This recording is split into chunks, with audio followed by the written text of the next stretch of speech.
What do you guys want from me? Just tell us what happened to the sample case. I've told you the whole story. No, there's one thing you left out. What's that? The truth.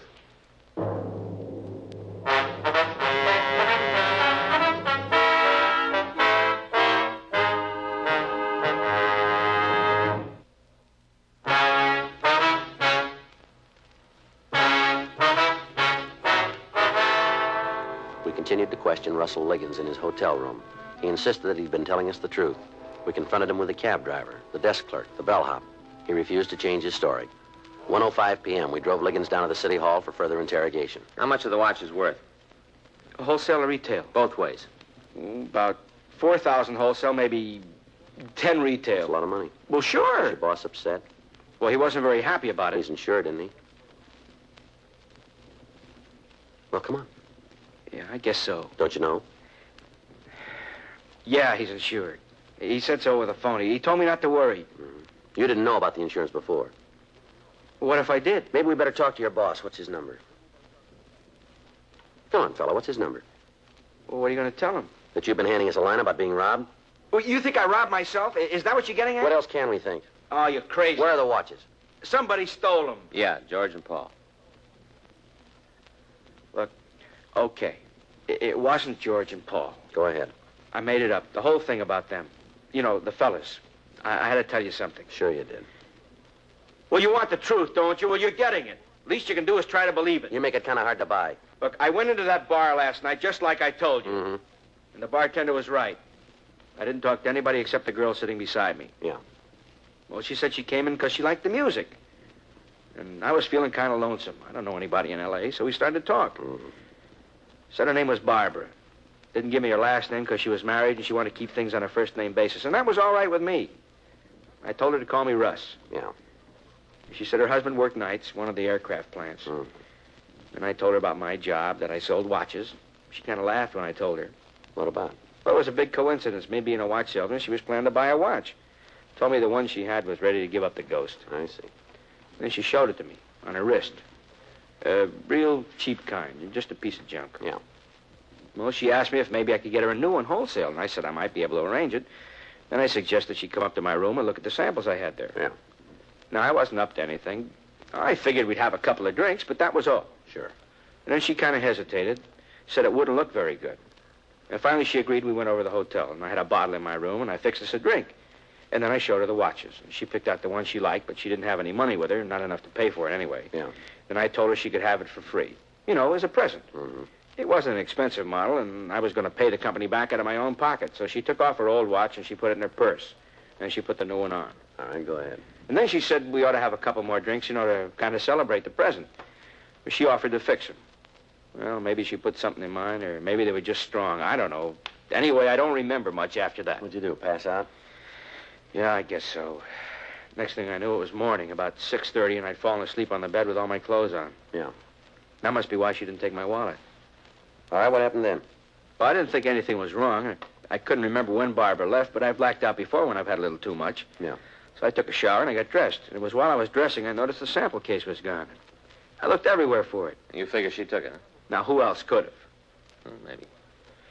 Boy, you guys are pretty hard to convince, aren't you? Well, why didn't you tell us about Barbara when you first came in here? Well, I was thinking of my job. Yeah. Boss just promoted me a couple of months ago. I'm doing pretty good. I'm making fair money. Is that so? Yeah, if he ever found out I let some dame roll me in a hotel room, well, I'd be out of my ear. All right. And that's not all. I got a wife. Helen, that's her name. You guys married? He is. Well, then maybe he'll understand. We've only been married a couple of years, and Helen doesn't like the idea of me being on the road half the time. She's suspicious enough as it is. Yeah. So I did some quick thinking, come up with the story I gave you this morning, you know, about George and Paul. Well, it really wasn't my own idea exactly. What I mean is that I was talking to a salesman at the convention the other day, you know, one of the real old-timers. He told me how some guys had robbed him once when he was just starting out, and that's where I got the idea. Sort of switched it around to fit what happened to me. Mm-hmm. Well, I didn't see where I was doing any harm. I never thought you'd be able to get the watches back anyhow. Well, you didn't make it any easier for us. Well, maybe not. But you don't know Helen. Well, she'd leave me sure as fate if this ever gets out. Yeah. I didn't mean to cause you any trouble. Didn't seem to make any difference what I told you as long as the watches were gone. No, it makes a difference. Yeah? If we want to find out who took them. 3:15 p.m. We went back to the Greystone Hotel and talked to the manager. He gave us the home telephone number of the elevator boy who had been on duty the previous night. We called the boy, and he told us he remembered taking a passenger who resembled Russell Liggins up to the 3rd floor sometime after 2 a.m. in the morning. He also remembered that Liggins had been accompanied by a young lady. He did not remember bringing the lady down, but he suggested that she might have used the stairs. We called the crime lab, and they went over Liggins' room. They found no useful fingerprints or other physical evidence. 5:15 p.m., we went back to the office. Liggins gave us a description of the girl known to him as Barbara. We showed him some mug shots, but he was unable to identify any of the women. 7:18 p.m., Frank and I again interviewed the bartender at the Green Hat Cafe. Well, what did I tell you? Just a couple of questions, that's all. Next thing I know, you guys have moved in for the winter. All right, Sam, now take it easy. Have I got any choice? You remember the girl Liggins was talking to in here last night? So it's a girl now. I thought it was two guys. Oh, come on, Sam. You mentioned her yourself. I never figured you fellas believed anything I told you. We want to know who she is. Just a girl, that's all. She comes in once in a while. She got a name? Never introduced herself. She live in the neighborhood? I don't know. Well, who does? Look, this Liggins is a character. He's already taken you for one ride today. Now, why don't you get off? We'd like to get in touch with her, Sam. Get in touch. You gonna help? Well, how can I help you? I don't know her name. I don't know her address. Yeah, well, maybe you can find out. I busted my crystal ball just the other day. All right. We'll send in a couple of uniforms to watch your joint for a few days. You got any objections? Well, sure. Cops make me nervous. Make the customers nervous, too. Maybe you got the wrong kind of customers. Yeah, what are you going to do? All right, talk to Jeanette. Jeanette? Yeah, the waitress. She's in the back room eating her chow. She know the girl we're looking for? Yeah, they're real buddy-buddy. Spend half their time chinning together. Never get any work out of Jeanette once the other one comes in. All right, Sam. Thank you. You know, there's something been worrying me. What's that? Whenever you guys show up, I make up my mind you're not going to get any answers from me. I'm not even going to give you the time of day. And then what happens? I end up telling you everything you want to know. Maybe you just like us, Sam. Yeah, that's what's been worrying me.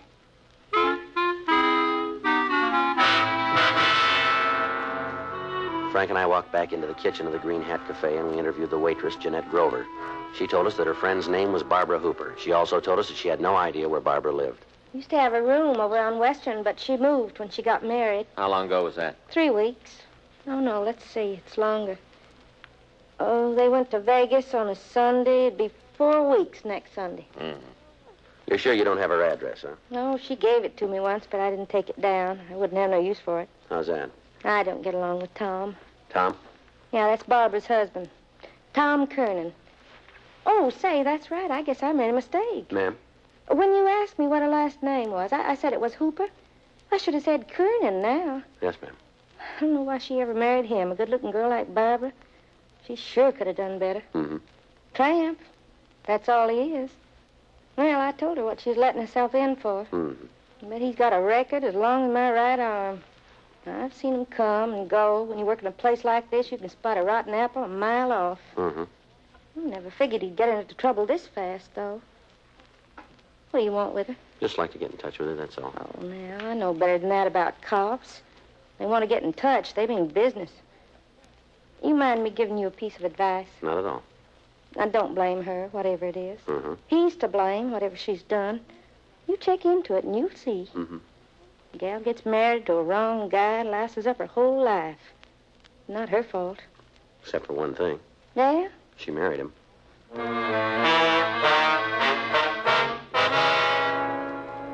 We went back to the office and ran the name Thomas Kernan through the record bureau. They came up with a package.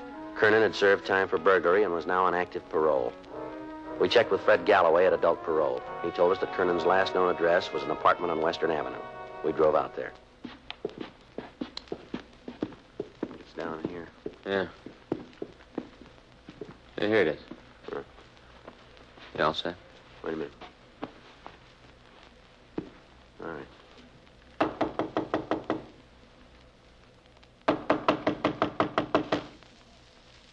What do you want? Come on, open up.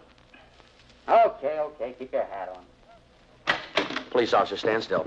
Who's moving? He's clean, Joe. Where's your wife? Out. Out where? I don't know. She wasn't here when I came home. We'll look around. Be my guest. Always knew you guys rode as ex-cons. That ain't no surprise, but I didn't know you started picking on our wives, too. No. She's a nice kid. Let's start in on her. You can stay on my back. I'm used to it, but let her alone. Joe? Yeah.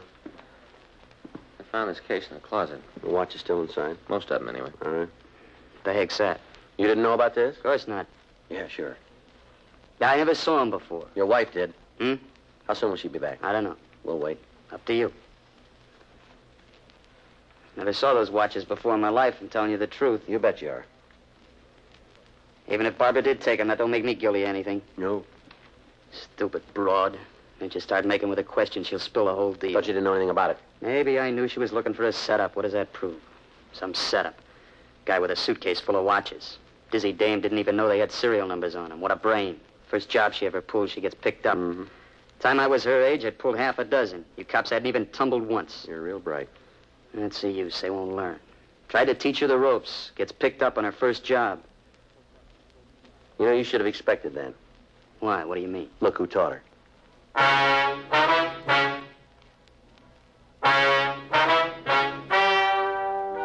The story you have just heard is true. The names were changed to protect the innocent. On February 2nd, trial was held in Department 97, Superior Court of the State of California, in and for the County of Los Angeles. In a moment, the results of that trial.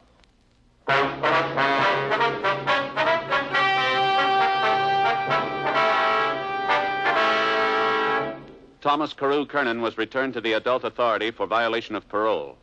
Violation of parole is punishable by the term not served. Barbara Jane Kernan was found guilty of grand theft, 1 count. Grand theft is punishable by imprisonment in the county jail for not more than 1 year, or in the state prison for not less than 1, nor more than 10 years.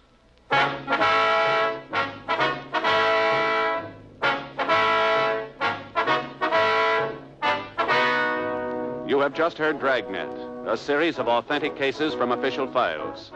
Technical advice comes from the Office of Chief of Police W.H. Parker, Los Angeles Police Department.